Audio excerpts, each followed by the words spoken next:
Hey guys, Sony just announced their 35mm F1.8 for Sony E-mount cameras. We're going to dive in and check this thing out. There's definitely been some mixed feelings about this announcement, and I'm kind of in the same boat. So we're going to check out the specs, the price, and find out if this thing's worth getting excited about. Let's go!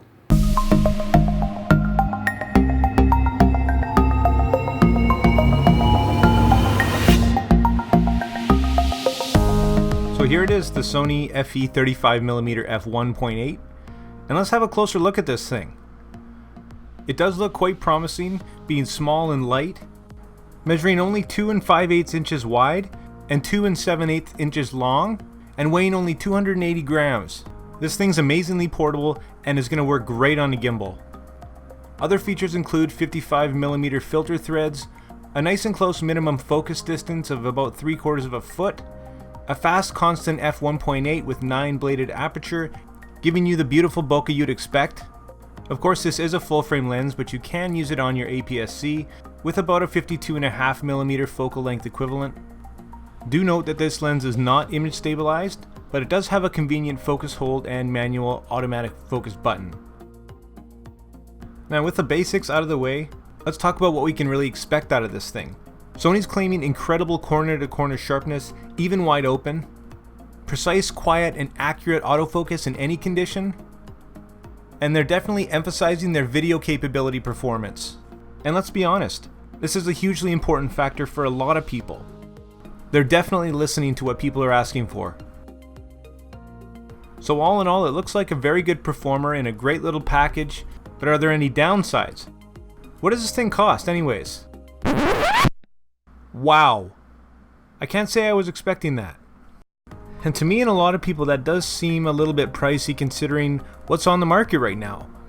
There's more available to us than ever, and 35 being a popular focal range, there's a lot of great stuff to choose from lately. And some big exciting stuff coming up. There's no denying that Sony makes incredible products, and this time will be no exception. Is it going to be the size and the weight that you need? Or maybe you'll be swayed by a bigger, faster third-party lens.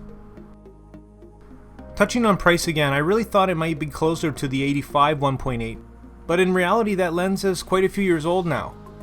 In that time we have better glass, better coatings, better performance, better lenses. So when you really take a step back, maybe that extra money is justified. What do you think? It's great to see things in this price range performing so well, and it really makes you question if you really need that G Master performance. But one aspect where the G Master is the clear winner is weather sealing.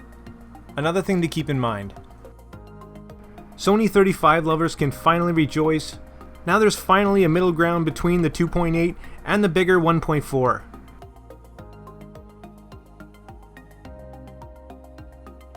So there we've talked about some specs, we've talked about the price, and just kind of a general overview.